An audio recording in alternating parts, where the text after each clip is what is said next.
Hello guys, स्वागत छ तपाईहरुलाई मेरो अर्को नयाँ ब्लगमा। आशा गर्छु सबैजना सन्चै हुनुहुन्छ होला भन्ने र म पनि सन्चै छु भन्दै आजको ब्लग स्टार्ट हुँदैछ हामीहरूको यहाँ बारीबाट। र हामीहरू चाहिँ आज जाँदैछौँ कान्छा काकाको घरदेखि उता पारी खोला पारी ठुलो कान्छा काकाको घरतिर। बाउ चाहिँ अघि गइसकिसक्नुभयो, मम्मी चाहिँ आउनुहुँदैछ यतातिर। यहाँनिर चाहिँ गहुँ फलिरहेको रहेछ। गहुँको बोट चाहिँ यहाँ देख्न सक्नुहुन्छ तपाईहरु। मैले चाहिँ देखेको थिइनँ पहिले, यो चाहिँ सुरुचोटि फर्स्टचोटि देखेको मैले। यहाँनिर चाहिँ गाउँको रहेछ र हामी चाहिँ अब जानुपर्ने तल उता पल्लोदेखिको गाउँतिर जानुपर्ने हो। र तपाईँहरूलाई म भिडियोमा देखाउँछु, भिडियोलाई अन्तिमसम्म हेर्नु होला। यहाँ हेर्नु सक्नुहुन्छ गाउँहरू यस्तो छ। यहाँ चाहिँ देख्न सक्नुहुन्छ खेतको गरा हो। पहाडमा चाहिँ खेतको गरा यस्तो हुँदो रहेछ। गराइ गराइ एक एक स्टेप गर्दै यहाँनिर चाहिँ खेतबारी छ। यहाँनिर देख्न सक्नुहुन्छ भ्यू कस्तो दामी देखिरहेको छ।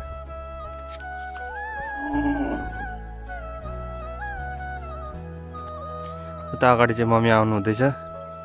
खेतको गरा भिडियोमा देख्दाखेरि चाहिँ यति राम्रो चाहिँ देखेको छैन, तर छेउबाट देख्दाखेरि चाहिँ साह्रै राम्रो देख्यो। कस्तो देख्यो मम्मी खेतको गराहरू? साह्रै दामी देखियो। भ्यू कस्तो दामी देखेको छ नि। राम्रो छ।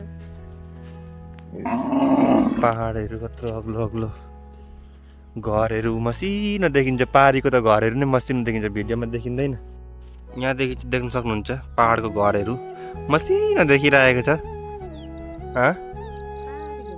पारीको घरहरू पनि देख्न सक्नुहुन्छ टुप्पो टुप्पोमा, भिडियोमा मसिनो देखिन्छ, मसिनो सानो सानो। यताको चाहिँ अलिकति ठुलो देखिँदो रहेछ पहाडको घरहरू।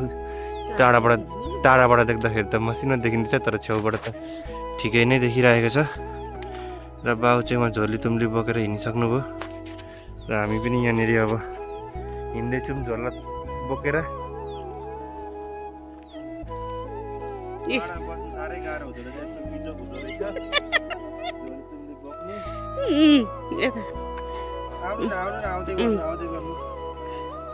झोली तुम्बी बोकेर हिँड्नु मजा आयो। पहाडमा खुट्टा चिप्ल्यो भने तल डिलमुनि तल झर्नु होला नि फेरि। डिलमुनि ट्याक्रेकै गयो भने छैन। पहाडको जिन्दगी यस्तो गाह्रो छ गाइस। खै बाउहरू कसरी जन्मेर यहाँनिर कसरी हुर्किएर ठुलो भए, हामीलाई त यस्तो गाह्रो हुँदैछ। यो झोली तुम्ली बोकेर नाम्लो लाएर बोक्नु परेको छ। एउटा खुट्टा खुस्क्यो भने एकैचोटि तल पुगिन्छ होला गुल्टेर। देख्नुमा मात्रै भिडियोमा चाहिँ राम्रो, तर जिन्दगी यस्तो छ। बल्ल बल्ल आएको अरे यताबाट हिँडेर उता पुग्दै गलिँदो रहेछ। मम्मीको हालत त्यस्तो छ, बसेर डिल पार हुनु पर्दैछ।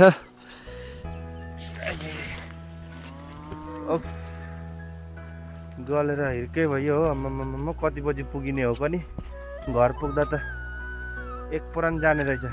डेडी यता हेर्नु, मम्मीलाई बोक्नु न, म भिडियो बनाइदिन्छु। बोकेर हिँड्नु त मम्मीलाई गाह्रो भयो डिलमा, म भिडियो बनाइदिन्छु। बाउलाई नै बोक्ने बेला भयो भन्नु न। यस्तो बाटोबाट अब जानु परेको छ। जिन्दगी गाह्रो छ। के गर्नुहुन्थ्यो डेडी? कसरी जानुहुन्थ्यो अरे?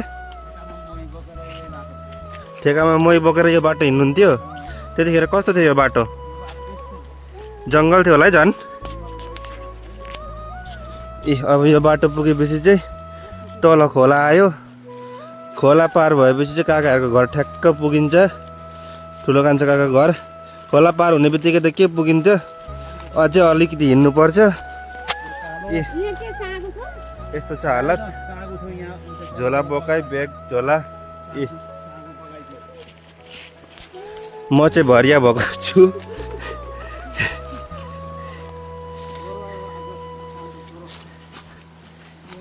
ठाउँमा आएको पहिले आउँदाखेरि के खाएर बस्थ्यो होला यस्तो जङ्गल घारीमा?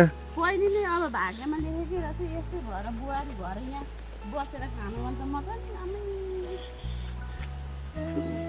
के अरे मम्मी? पहिले नै नि एउटा भाग्यमा लेखेर चाहिँ अब जुरेर यस्तो भएको होला नि त होइन। अनि यो यही ठाउँमा आएर सक्नुहुन्थेन तपाईँ? सक्नुहुन्थ्यो नि उहिले भएको भए त।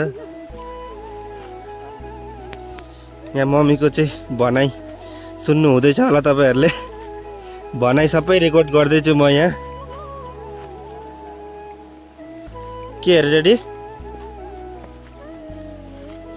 ए अब ऊ त्यो खोला पार तरेर चाहिँ उता माथि काकाहरू घर देखिन्छ। अझै घर चाहिँ देखेको छैन। खादबारी पुग्छ यो बाटो। गाडीमा जानु चाहिँ उता माथि चाहिँ टुप्पामा काकाहरू घर देखिरहेको छ। यो ठुलो ढुङ्गा तरेर जानुपर्छ। खेतहरू देखिँदैछ। ए घरै घर।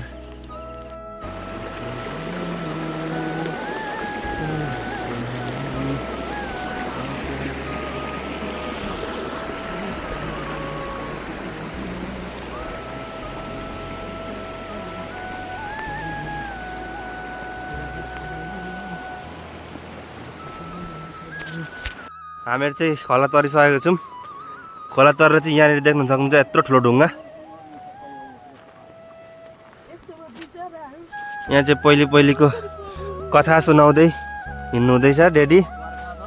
बर्खा त यो खोलो डङ डङ डङ डङ डङ बाढी आउँछ। लु भयो न पर्दैन अब भिडियो न सिडियो। म यहाँ भ्लग बनाउँदैछु। हामी घर पुग्नु आँटिसक्यौँ। ऊ त्यहाँ देखिँदैछ घर। अब चाहिँ घर पुगेर चाहिँ भिडियो हुँदैन। आजको लागि यति नै। भेट्ने छु अर्को भिडियोमा।